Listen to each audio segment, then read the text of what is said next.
Hello बच्चों, let's see this question. Which of the following has longest CO bond length? Free CO bond length आपके पास दिया हुआ है, वो है 1.128 एंगस्ट्रॉम। आपके पास चार कॉम्प्लेक्स दिए हुए हैं, मेटल कार्बोनाइल्स बेसिकली दिए हुए हैं, और ये पूछा जा रहा है कि इसमें लॉन्गेस्ट CO बॉन्ड किसका होगा। चलिए इस क्वेश्चन को सॉल्व करते हैं बच्चों। सबसे पहले तो ये देखते हैं कि इस क्वेश्चन को सॉल्व करने के लिए हमारे पास कौन से की कॉन्सेप्ट की जानकारी होनी चाहिए। तो ये जो देखो सवाल है, ये आपके पास बेसिकली बॉन्डिंग का सवाल है, और वो भी बॉन्डिंग किसके केस में, तो बॉन्डिंग इन मेटल कार्बोनाइल्स के केस में। ठीक है, बॉन्डिंग इन मेटल कार्बोनाइल्स। आइए देखते हैं।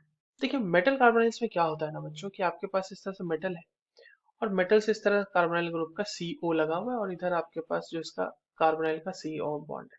ठीक है, अब समझने वाली यहाँ पर ये बात है कि जो कार्बन है, ये आपके पास जो होता है, ये सिग्मा डोनर पाई एक्सेप्टर बॉन्ड होता है।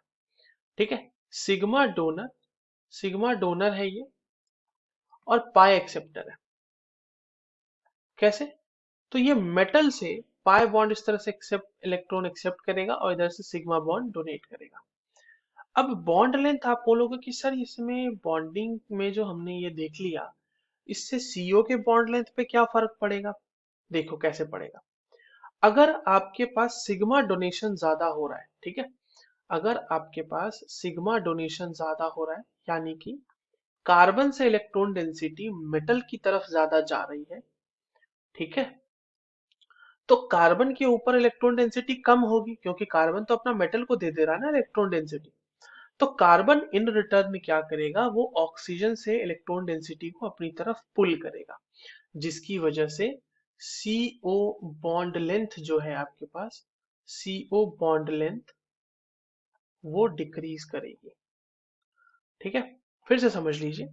कार्बन के पास जो सिग्मा बॉन्ड वो डोनेशन करता है सिग्मा इलेक्ट्रॉन्स को, तो सिग्मा इलेक्ट्रॉन वो जितना ज्यादा मेटल को डोनेट करेगा, कार्बन के ऊपर उतनी ही इलेक्ट्रॉन डेंसिटी कम होगी, और वो उस इलेक्ट्रॉन डेंसिटी को कंपनसेट करने के लिए ऑक्सीजन से इलेक्ट्रॉन डेंसिटी अपनी तरफ खींचेगा, जिसकी वजह से कार्बन और ऑक्सीजन का बॉन्ड लेंथ छोटा हो जाएगा। अब अगर यहाँ पर पाई एक्सेप्टेंस जो है, या फिर पाई एक्सेप्टर ज्यादा दिखा रहा है, तो क्या हो रहा है, मेटल से कार्बन के ऊपर इलेक्ट्रॉन बहुत जा रहा है। तो यहां से क्या हो रहा है बच्चों, यहाँ से इलेक्ट्रॉन डेंसिटी बढ़ रही है, किसके ऊपर, इलेक्ट्रॉन डेंसिटी कार्बन के ऊपर बहुत ज्यादा इंक्रीज हो रही है, जिसकी वजह से अब कार्बन क्या सोचेगा कि इलेक्ट्रॉन, अब कार्बन के ऊपर इलेक्ट्रॉन डेंसिटी बढ़ गई, और ऑक्सीजन के ऊपर तो इलेक्ट्रॉन डेंसिटी खुद ही बहुत है, क्योंकि by God's grace oxygen is one of the most electronegative element. तो दोनों के बीच रिपल्शन होगा, और तो ये जो बॉन्ड लेंथ है, CO का बॉन्ड लेंथ, वो आपका इंक्रीज कर जाएगा। यानी कि हमें अब यही देखना है कि ये सिग्मा डोनेशन और पाई एक्सेप्टर कहाँ होगा। अब इसको समझने की कोशिश करते हैं और थोड़ा सा। देखो सिग्मा डोनेशन यानी मेटल को इलेक्ट्रॉन डेंसिटी दे रहा है कार्बन, तो मेटल इलेक्ट्रॉन डेंसिटी तब लेना चाहेगा ना जब मेटल के ऊपर पॉजिटिव चार्ज हो, मेटल आपका प्लस ऑक्सीडेशन स्टेट में हो।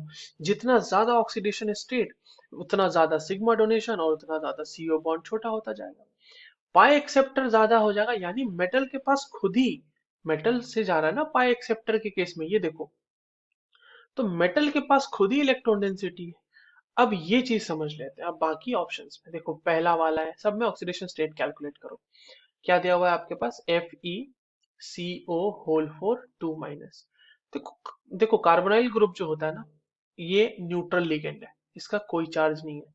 तो इसका मतलब जो भी चार्ज आपको कॉम्प्लेक्स पे दिख रहा है वो मेटल आयन का है। Fe के ऊपर 2 माइनस, हाँ हो सकता है, बिल्कुल हो सकता है, ये भी पॉसिबल है। Mn कार्बन और कार्बोनाइल CO6 प्लस, यहाँ Mn के ऊपर प्लस चार्ज। C के केस में देख लो, निकेल कार्बोनाइल होल फोर, कोई चार्ज ही नहीं है, यानी निकेल अपने जीरो ऑक्सीडेशन स्टेट में। D के केस में देखिए, cobalt CO whole four minus, cobalt के ऊपर, यहाँ पे कोबाल्ट के ऊपर माइनस चार्ज। अब आप एक चीज देख सकते हैं कि मेटल के ऊपर इलेक्ट्रॉन डेंसिटी सबसे ज्यादा कहाँ है? वो है Fe के केस में, हाईएस्ट इलेक्ट्रॉन डेंसिटी। तो इसके केस में क्या हो रहा होगा बच्चों? यहाँ पे हो रहा होगा मैक्सिमम पाई डोनेशन। पाई डोनेशन किससे?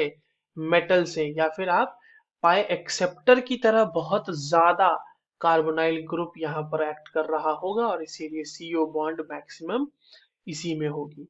So the correct answer for this question will be option number A. I hope you understood this well. All the very best.